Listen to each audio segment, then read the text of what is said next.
don't think it's immediate. They're not about to have to give up milk deliveries. But I do think that when you're mocked so publicly as they've been, their value begins to nosedive pretty quickly.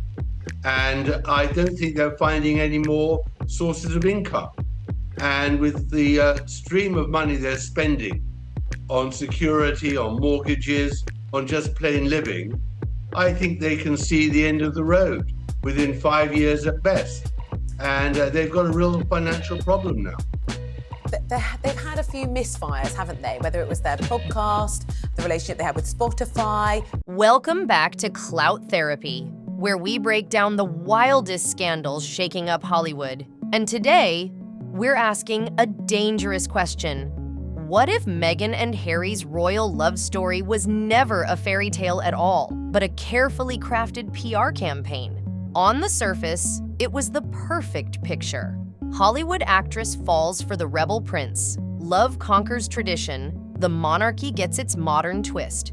But behind the curtain, critics like Tom Bower claim it's all contradictions, ambition, and rumors that won't die. From the infamous Yacht girl whispers to Hollywood now turning its back on them, this story has layers, strategy, scandal, and a romance that might not be as real as it looks. And just so we're clear, these are allegations, rumors, and public claims, not confirmed facts. Buckle up, because this royal drama is about to get messy. The royal illusion wasn't just a romance, it was a production, a carefully staged performance sold to the world as history in the making. From the very beginning, Meghan and Harry were introduced as rebels, the couple who dared to break free from the cold, outdated machinery of the monarchy. The marketing was flawless. Here was the prince who never quite fit into the royal mold, scarred, restless, and searching for meaning. And here was the Hollywood actress, polished and ambitious, stepping into his life like fate. Together, they were presented as a love story for the ages, a fairy tale that would finally modernize the crown. A romance so powerful, it could take on tradition itself. That was the story the world was sold. But critics like Tom Bower argue the truth was far from fairy tale. In his view, Meghan and Harry weren't breaking free of the monarchy. They were exploiting it. Every royal title, every official duty, every paparazzi moment, it all became a tool. Not to serve the crown, but to build a brand. They weren't tearing down the system, they were cashing in on it. Bower paints them not as rebels, but as opportunists. Two people who saw the monarchy not as a prison, but as a platform. And the heart of that strategy? Meghan herself. She wasn't just introduced as a duchess, she was packaged as Diana 2.0, the compassionate princess of the people. The woman who would step into Diana's shoes, heal Harry's wounds, and captivate the world with her empathy. But the problem with a script is that people can see the lines. Every hand squeeze at a public event, every camera-ready kiss, every moment of perfectly timed emotion in an interview. It all began to feel rehearsed, like a performance, like someone playing the role of royal wife instead of living it. And here's the thing about audiences. You can't fake authenticity. For a little while, people wanted to believe the myth. But as the months turned into years, the shine wore off. The illusion cracked. The fairy tale felt more like branding. And that's where Diana's shadow looms larger than ever.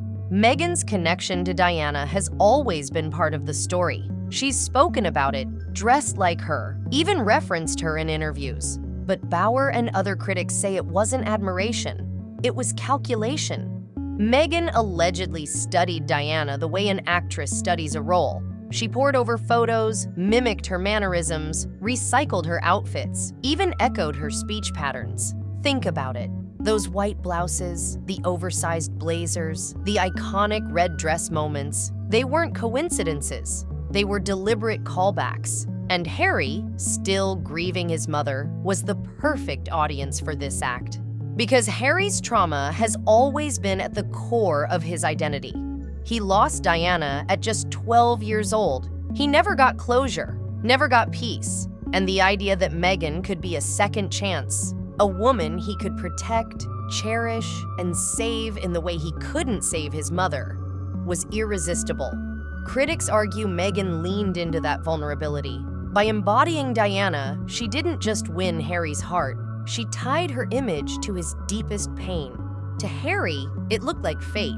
To the outside world, it looked like strategy. And the public reaction was brutal. Instead of seeing Meghan as the next Diana, many began to brand her discount Diana, an imitation, a copy, a woman trying to wear a crown that could never belong to her. And once that label stuck, it spread like wildfire. What had been marketed as a myth began to look like a performance. What was supposed to be authentic love started to feel like clout chasing. And the cracks in the fairy tale grew wider and wider. Because here's the truth about myths. They only work if the audience believes them. And once people stop believing, the whole illusion falls apart. Meghan and Harry set out to be the love story that rewrote royal history. But for many, they've become something else entirely. The royal illusion. A fairy tale on the surface, but hollow underneath. A story built not on authenticity, but on strategy. And the more the public saw through it, the harder it became to pretend. That's why today, when people look back at those early years, the glossy photos, the glamorous interviews, the speeches dripping with emotion, they don't see magic. They see calculation. They don't see rebels breaking free. They see opportunists building a brand. And instead of the modern fairy tale we were promised, what we're left with is something far less enchanting. The haunting image of a myth unraveling before our very eyes. The whispers have followed Meghan for years, and they've never really gone away. Long before she was the Duchess of Sussex, long before the world saw her holding Harry's hand outside Kensington Palace, there were stories. Rumors of time spent on luxury yachts with wealthy businessmen, power players, and Hollywood insiders. Allegations that she wasn't grinding her way through endless auditions like the struggling actress she later described, but networking through charm and proximity to power.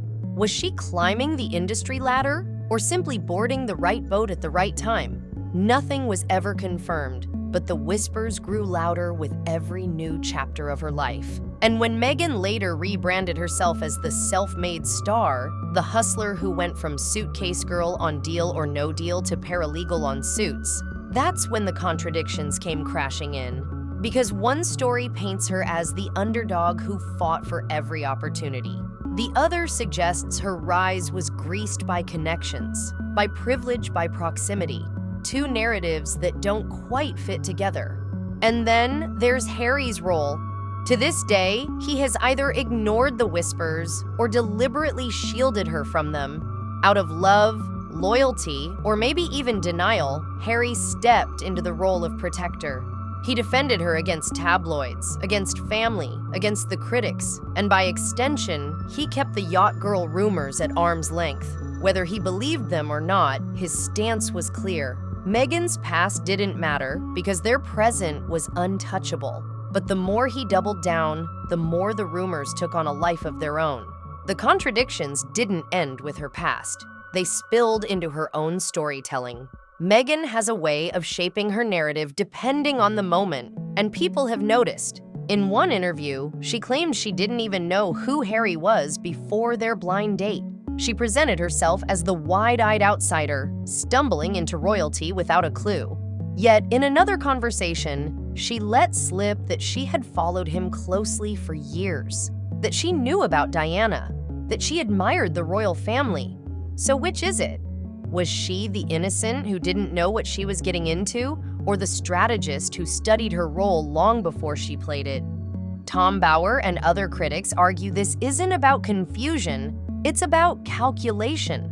Meghan tailors the story to whatever plays best at the time. Naive newcomer when she needs sympathy. Smart, ambitious planner when she needs respect. The problem is, when the contradictions pile up, people stop giving the benefit of the doubt. They stop believing either version, and what once felt like authenticity starts to feel like spin.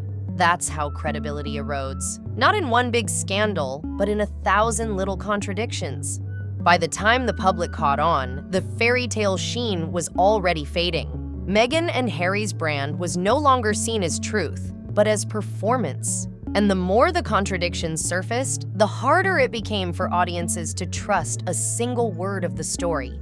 The yacht girl whispers, the shifting narratives, the contradictions everywhere. One by one, they chipped away at the illusion until the love story sold as authentic began to look like just another carefully crafted script. Tom Bower is blunt about one thing. Meghan didn't just marry Harry, she reshaped him. To the world, Harry was once the soldier prince, the guy who served in Afghanistan, who spoke his mind, who carried himself with that raw bluntness only he could get away with. But after Meghan, that Harry slowly disappeared. Bower claims she repackaged him, not as an independent royal, but as her PR sidekick. The tough military man was swapped out for a softer role. Harry, the victim. Harry, the partner in grievance. In interviews, documentaries, even podcasts, he didn't stand on his own. He echoed Meghan. He repeated her complaints about the palace, about the press, about family betrayals. What once looked like a marriage of equals now looks, to critics, like stage management. A man rebranded to fit his wife's story. Not a partner, but a prop in the production. And then comes the claim that makes people the most uncomfortable: the use of their children in this carefully crafted narrative. From the moment Archie was born, headlines weren't just about the joy of a royal baby. They were about secrecy, strategy, timing. Photos were released late or on days when other scandals needed burying. When Meghan faced harsh criticism, suddenly new details about Archie or Lilibet would surface. Even the naming of Lilibet sparked controversy, framing the Sussexes as both honoring the Queen and cornering her into approval. Bower paints this as more than coincidence. He calls it calculation. The idea that innocence itself was weaponized, that every baby photo, every name announcement, every carefully chosen image wasn't just family news, but crisis management. Parenting, critics argue, was turned into a publicity strategy. And while supporters called it protective, others saw something darker: manipulation, using children not as shields, but as tools. And this all leads to the collapse of a brand that once looked untouchable. Think back to the Oprah interview. It was an earthquake. The world stopped to watch. People leaned in, desperate for the inside story of Harry and Meghan versus the palace. For a while, they had sympathy, curiosity, power. Then came Spotify, Netflix, podcasts, and endless headlines. But what once fascinated soon became exhausting. Instead of authenticity, audiences started to see hypocrisy. Complaints about privacy while signing multi-million-dollar deals. Attacks on the press while feeding the press with new revelations. The endless contradictions drained the public's patience. And when audiences stop caring, the brand is finished. That's where Meghan and Harry find themselves now. Fascination replaced with fatigue. Heroism replaced with eye rolls. And as Bower frames it, Meghan isn't Diana 2.0. She's not the next princess of the people. She's the cautionary tale, proof that you can spin a myth, but you can't control how long people will believe it. And yet, here's the twist. The darkest whispers aren't even in this breakdown. Because when Colin Joe dragged those infamous yacht girl photos back into the spotlight, Meghan's carefully managed story took its most dangerous hit yet. That's where the narrative turns from cracks in the fairy tale to a full-blown unraveling. And trust me, that's where things get truly unhinged. Subscribe so you don't miss that breakdown.